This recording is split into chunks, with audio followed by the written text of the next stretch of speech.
हृदयी स्पंदन ठेवून नाती नूतन नित्य गुंफते ती.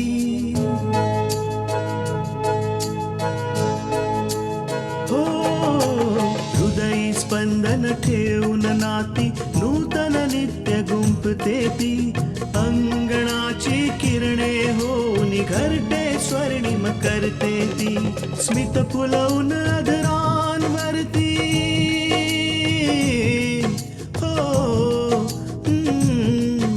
स्मित फुलवून अधरांवरती वेदनेत सुख देते ती.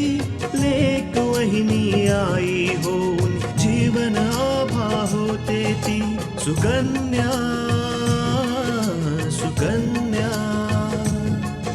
सुकन्या आमच्या कन्या.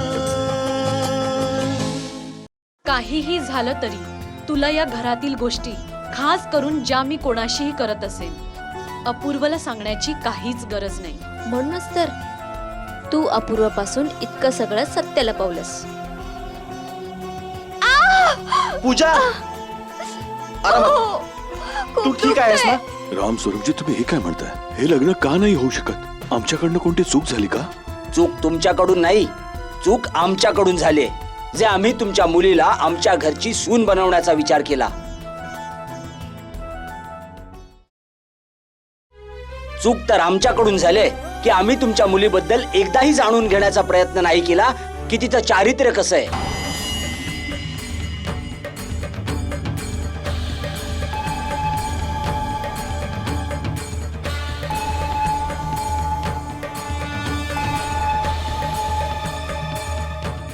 आजपर्यंत आमच्या आकांक्षाच्या चारित्र्यावर नाही कोणी बोट उगारलंय आणि नाही कोणी उगारू शकेल. तुम्ही हे तरी सांगा की झालंय काय? काय झालंय ते तुम्हाला मी नाही, हे सांगतील.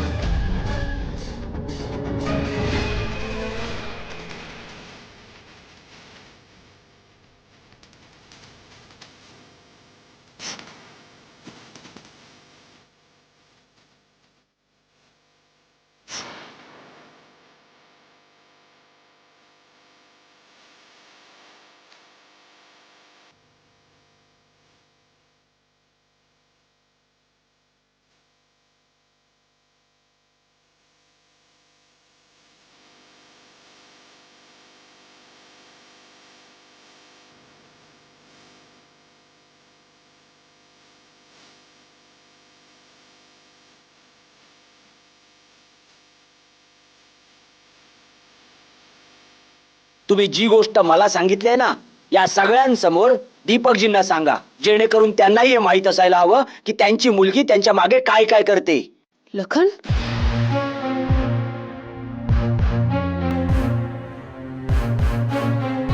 बघितलं दीपकजी, मी तर आधीच सांगत होतो.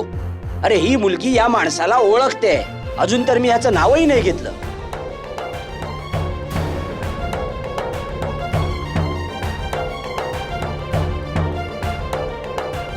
आता आमचं तोंड नका उघडायला हो साहेब, नाहीतर यांच्या मुलीचं सर्व खरं रूप या समाजाच्या समोर येईल.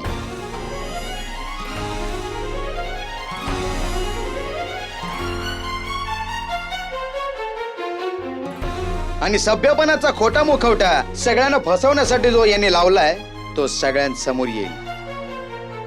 लाखन,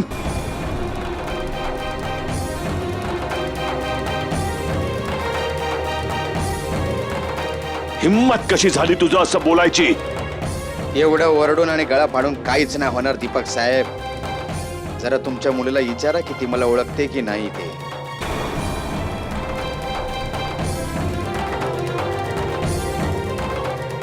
आकांक्षा, तू याला ओळखतेस? बाबा, हाच तो माणूस आहे. हा, मी तोच लाखन आहे ज्याने तुमच्या मुलीला भर रस्त्यातून उचललेलं होतं. मी तोच लाखन आहे ज्याच्या सोबत तुमची मुलगी एक रात्र राहिली होती.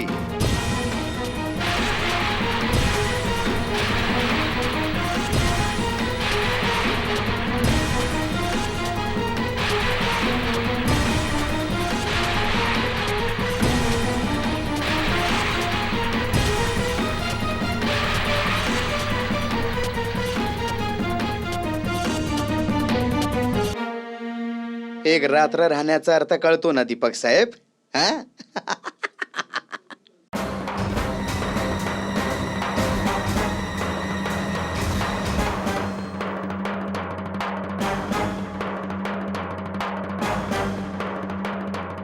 त्यांना त्यांचं बोलणं बोलू द्या दीपकजी. अरे आम्हालाही ते सत्य जाणून घेण्याचा हक्क आहे जे तुम्ही आमच्यापासून लपवलंय. अहो काय सांगू साहेब, मला तर खूप दुःख आहे की आकांक्षासारखी मुलगी तुमच्या घराची सून बनायला चालली आहे. अहो ही तर एकदम फसवी मुलगी आहे जिने मला पण फसवलं.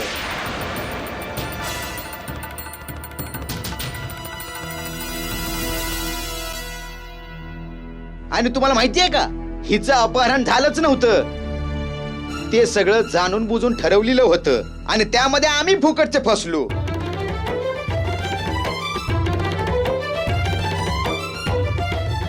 लाखन देवाला तरी घाबर. अरे असं बोलताना तुला शरम नाही वाटत? नाही, बिलकुल नाही. जर तुमच्या मुलीलाच लाज नाही वाटली तर मला कुठून येणार?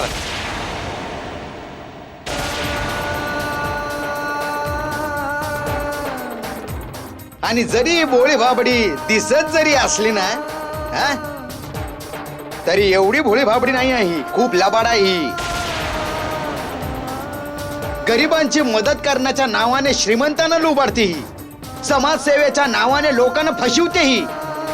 आणि असंच हिने दीनानाथ शेठ सोबत करण्याचा प्रयत्न केला. आणि जेव्हा ते हिच्या जाळ्यात नाही अडकलं, त्यांनी पैसे देण्यास मनाई केली, तेव्हा हिनं मला फसवलं.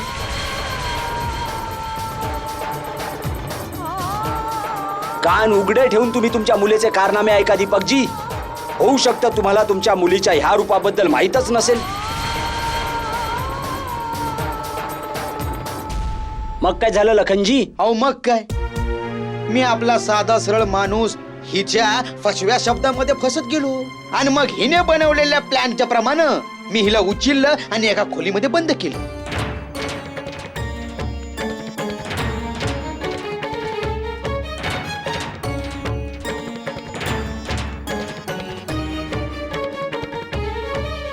साहेब, अहो मी पण माणूस आहे, भुललो. जीव आला ना हिच्यावर. विचार केला सोबत काम करू, एक साथ राहायचं आणि आयुष्य सोबत घालवायचं.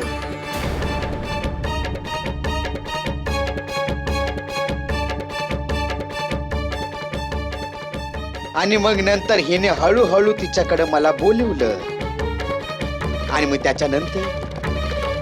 त्याच्या बाबतीत सांगायला मला खूप लाज वाटते साहेब, पण तुम्ही जर म्हणताय तर सांगतो. त्यानंतर ते सगळं झालं जे व्हायला नको होतं.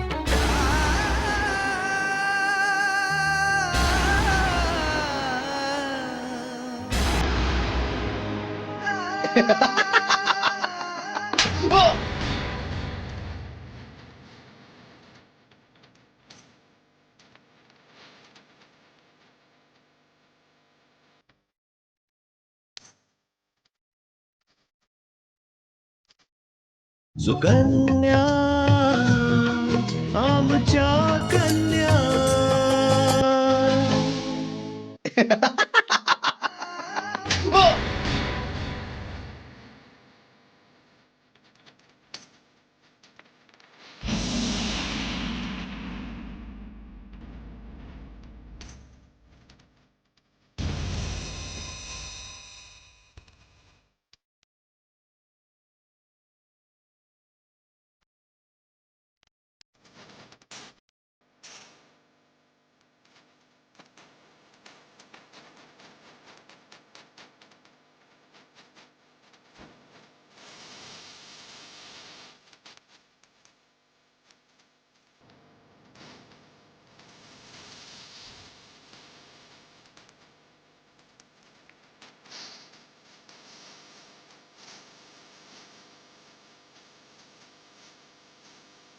पास झालं लाखन.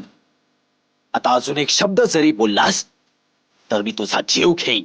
आणि आता आम्ही खोटं कुठं बोलतोय?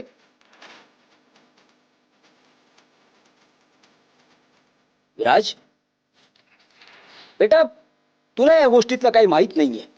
ह्या माणसाने मला ह्या मुलीबद्दल, आकांक्षाबद्दल सगळं खरं सांगितलंय. काका, तुम्हाला खरं काय ते माहित नाही. ज्या खोट्या गोष्टीला हा तुम्हाला सत्य म्हणून सांगू पाहतोय ना, ते खरं नाही ह्याची चाल आहे.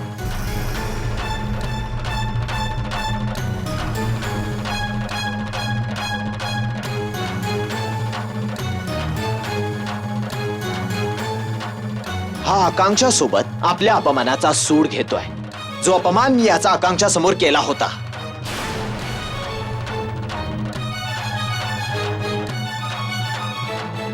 विराज, याचा अर्थ तू आकांक्षाला चांगल्या प्रकारे ओळखतोस.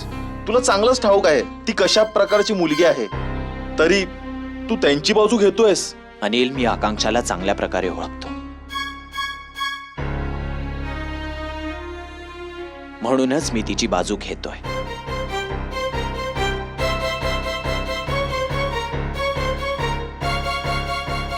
आणि हा जो माणूस आहे ना, लाखन, हा किती खालच्या दर्जाचा आहे हे मला माहिती आहे. याने माझ्या वडिलांचं नाव खराब करण्यासाठी आकांक्षाला किडनॅप केलं होतं आणि या शहराच्या खूप दूर नेऊन तिला बंद करून ठेवलं होतं.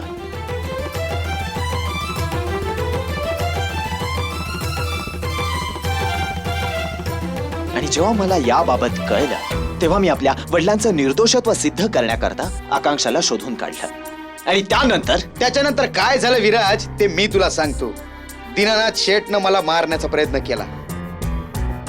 नशीब चांगलं होतं म्हणून मी वाचलो. हेच बोलायचं होतं ना? हा?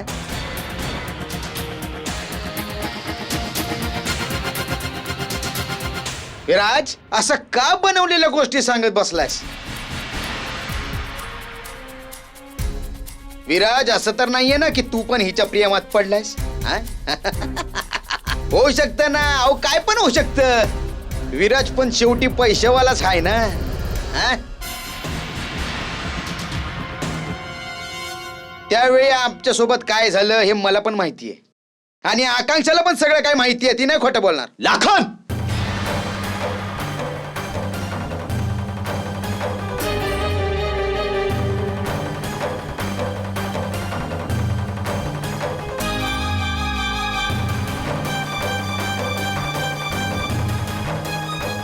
लाखन ओरडून काय होणार आहे विराज? लाखन खरं बोलतोय. तुला काय माहितीये की लाखनने आकांक्षा सोबत काय केलंय? आणि आकांक्षा तर खरं सांगणार नाही.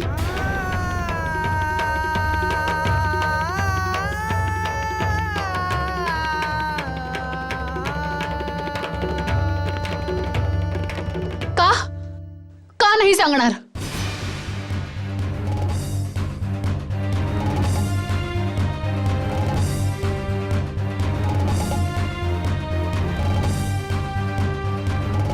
तुम्ही सगळे माझ्याबद्दल बोलताय, मग मी गप्प का बसेन?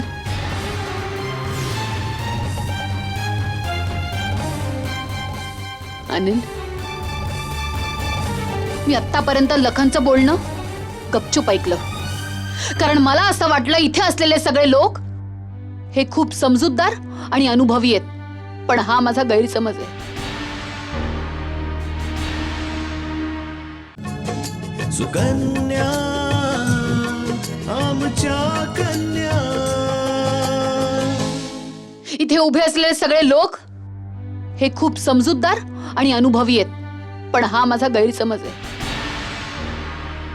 कारण मी हे विसरले होते की मीही त्याच समाजाचा भाग आहे ज्या समाजाने सीतेला सुद्धा अग्निपरीक्षा द्यायला लावली. आणि मी तर एक सामान्य माणूस आहे.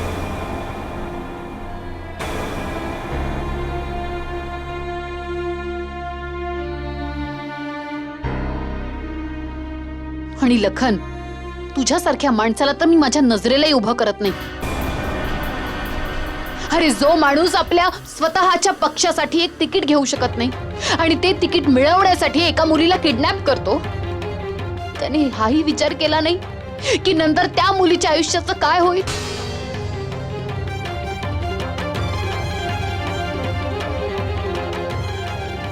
तुझ्यासारख्या माणसाचं तर तोंडही बघण्याची इच्छा होत नाही मला. अरे, तू तर समाजाला लागलेली अशी कीड आहेस जी समाजाला गिळंकृत करते. आकांक्षा, तू असं सारखं बोलण्याने सत्य लपणार नाही.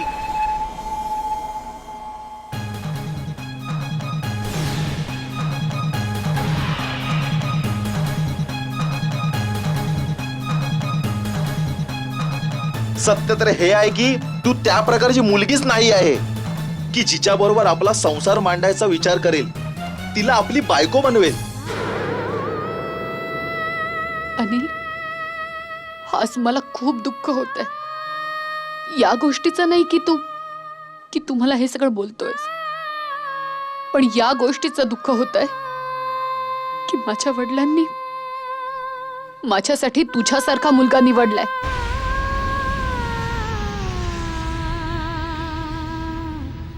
जो मुलगा एवढा शिकला सवरलेला असूनही त्याला खरं काय आहे हे सुद्धा कळत नाहीये. तू किती सहजपणे त्याच्या बोलण्यावर विश्वास ठेवलास. माझं नशीब आहे की मला लग्नाआधीच तुझा स्वभाव कळला. तू तर आत्ताच लोकांच्या बोलण्यावर विश्वास ठेवायला लागला, आणि तेही खरं काय आहे हे न. आकांक्षा, लाखन बोलतोय ते खरं आहे. तुझं अपहरण केलं होतं या गोष्टीचा साक्षीदार स्वतः विराज आहे.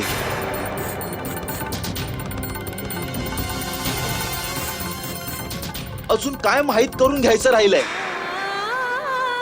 ते सत्य जे लाखन तुमच्यापासून लपवतोय, ते सत्य जे मला तुम्हाला सांगायचंय.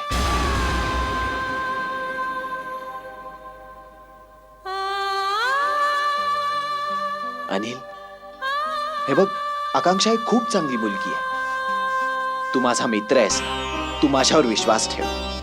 मी खरं सांगतोय, आकांक्षा सारखी मुलगी तुला कधीच नाही मिळणार.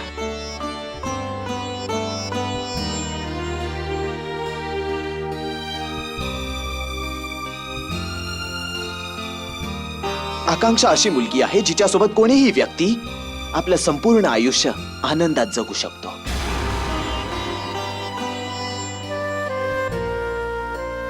अनिल, जर आज या माणसाच्या बोलण्यात येऊन तू आकांक्षाला नाकारलंस ना, तर मी म्हणेन की तुझ्या एवढा कमनशिबी दुसरा कोणीही नाही.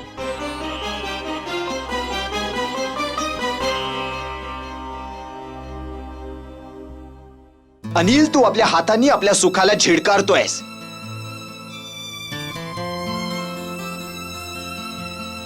नाही विराज, मी आकांक्षा सारख्या मुलीसोबत लग्न करू शकणार नाही. तू तिला कधीच तुझी पत्नी बनवणार नाही.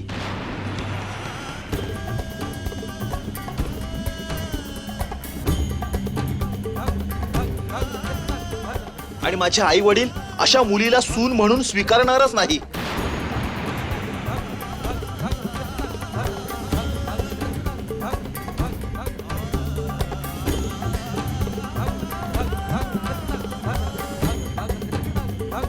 सुकन्या आमच्या कन्या.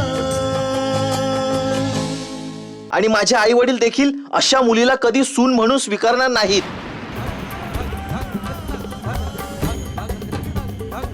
रामस्वरूप, मी माझ्या मुलीला खूप चांगलं ओळखतो.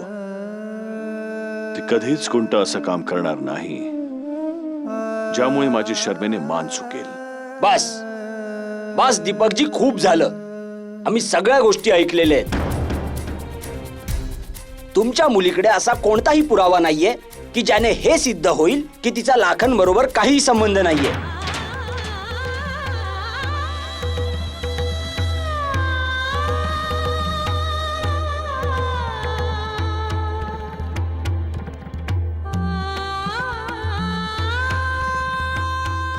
रामस्वरूप, मी तुमच्या समोर हात जोडतो, पाहिजे तर पाया पडतो.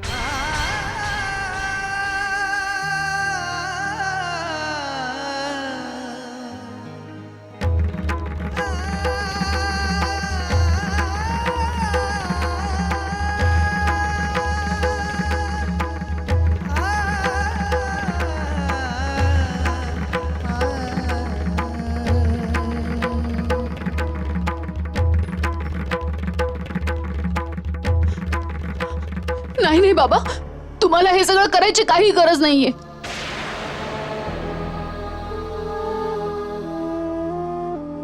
एका मुलीचे वडील आहात याचा अर्थ असा होत नाही की तुम्हाला मान सन्मान नाही. तुम्ही उभे राहा बाबा.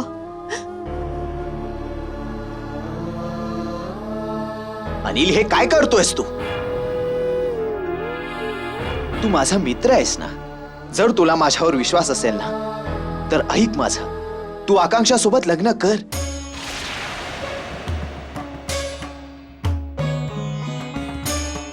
आकांक्षा खूप चांगली मुलगी आहे. तुला आयुष्यभर सुखात ठेवेल. विराज, मी जाणून बुजून चुकी नाही करणार. जर तुला इतकाच विश्वास आहे आकांक्षावर की लाखन आणि तिच्यात काहीच नाही झालंय, तर मग स्वतः लग्न का करत नाहीस?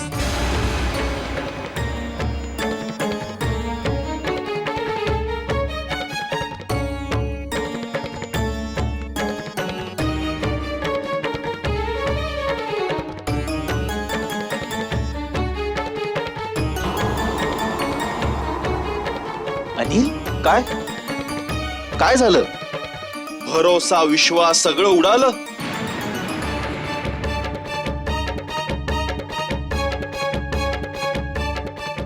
कळतंय मित्रा, सगळं कळतंय. तुला पण लाखनच्या बोलण्यावर विश्वास आहे, पण तू मान्य करायला कचरतोयस. तू तिला कधीच तुझी पत्नी बनवू शकणार नाहीस.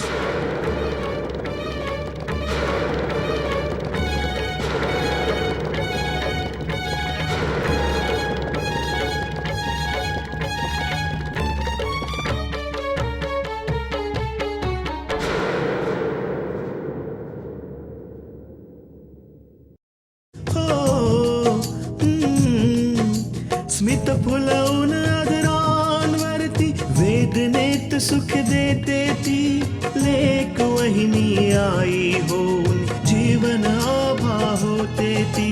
सुकन्या सुकन्या सुकन्या आमच्या